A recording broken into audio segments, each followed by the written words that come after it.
This program contains subject matter and language that may be disturbing to some viewers. Viewer discretion is advised. Mom, give Carly a lighter. My name's Josh, and I was first addicted to cocaine, teenager years, and then after that I started smoking it, crack cocaine. The situation he was in 24 hours a day, I would be insane. People that don't use drugs, they say you're choosing that, but once you get addicted, you're on autopilot, man. That's all you can think of. Josh is my second oldest son, with Josh being that mischievous little firefly kind of kid. Josh would terrorize Corey, his older brother. I remember one day I was cleaning the tub, and all of a sudden I hear screeching, and I go out there and Josh has Corey up against the screen window, and he's hosing him down with Scrub Free, like he got into all kinds of trouble. His mother was in a relationship with a hotel owner.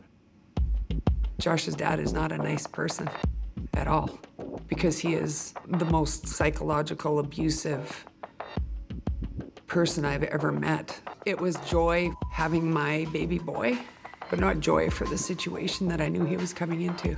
So I moved out with the boys, and then it just sort of escalated from there. It doesn't happen very often where you're denied zero access without, like, nothing, not even with supervision.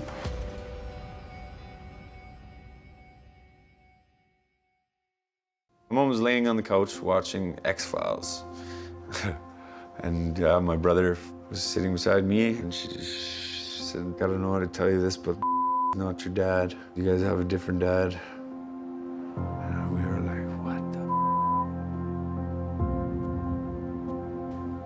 Pretty much turned my world upside down, and I just wanted my own dad. Like, where's my dad then? I want my dad. Did and eat me alive.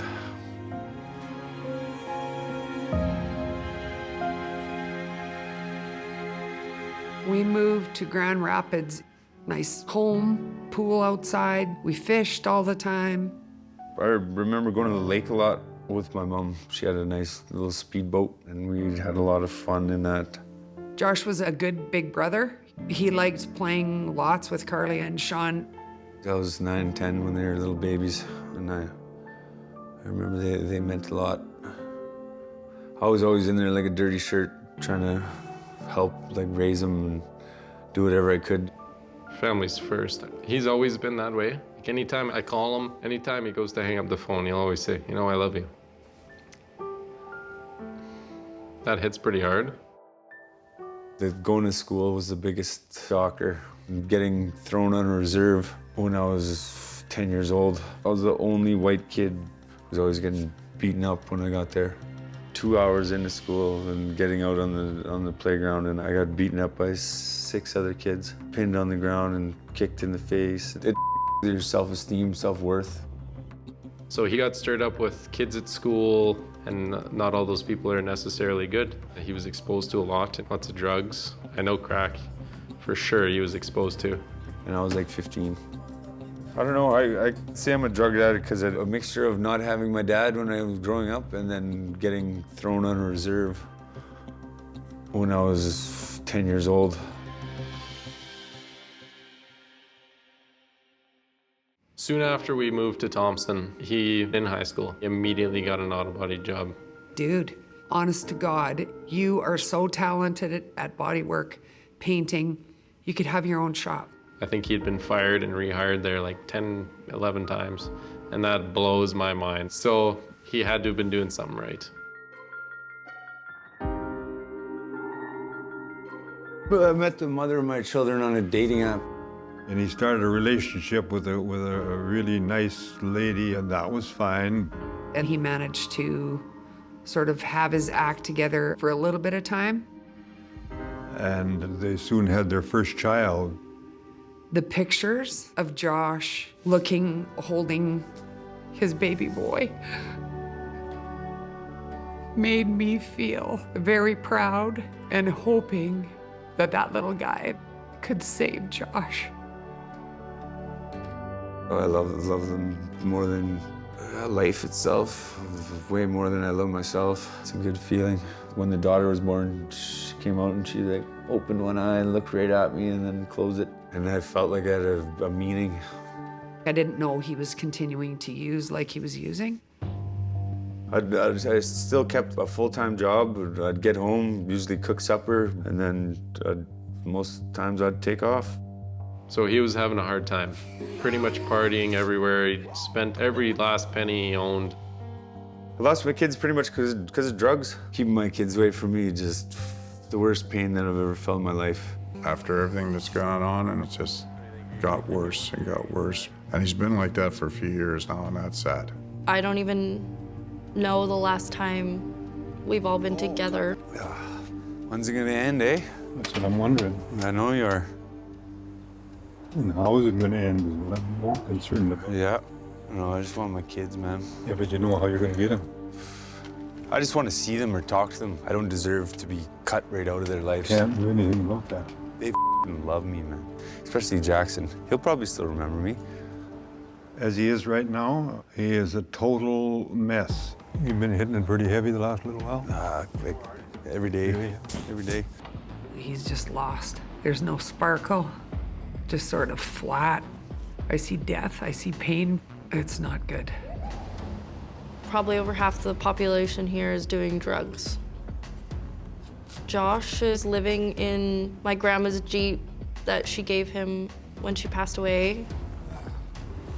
Well, he is homeless. He, however, has met this young woman that's a drug dealer. I'm the boss though on this. So he's up all night, then sleeps all day, smokes crack continually. Hey! He helps deliver drugs for her. I get the feeling that he's a bit of her goon. I like it. That's why I'm with her. Chaos, buddy. Runs around threatening people, picking up money, delivering drugs. It's insanity. I was more worried about you than knocking the guy out. If she needs somebody beat up or threatened or whatever, Josh will do that because then in turn she supplies him with crack. I hope he realizes, like, that's not a career. That's the end. He considers himself to be a macho man, but he doesn't know a thing about street fighting. He will be dealt with rather severely by the users and the gangs in this town, and he'll lose. I don't think he'll make the year. Hey, Josh, hi. Come on in. You haven't met me. Nope. My name's Maureen. Hello, how's it So, going? come on in. Morning. This is a gift of love and caring concern from your family to you. They're all pretty worn down with your addiction. Yeah. I want you to live the life that you deserve. It's time to get help. I want and need you to accept the help being offered to you today. This is your final lifeline. If you choose not to accept the help offered to you, I will permanently turn my back on you. I was thinking about my kids and just... Well, they deserve a healthy dad, right? Because right now you're missing in action with your kids. And this may give you an opportunity to get them back. You say, yes, I'm gonna do it. Yes, I'm gonna go. Yes, I'm gonna go. 100%. All right. It's time, right? Give me a hug, bud. Oh, yeah. Bye, buddy, love you! Get better soon.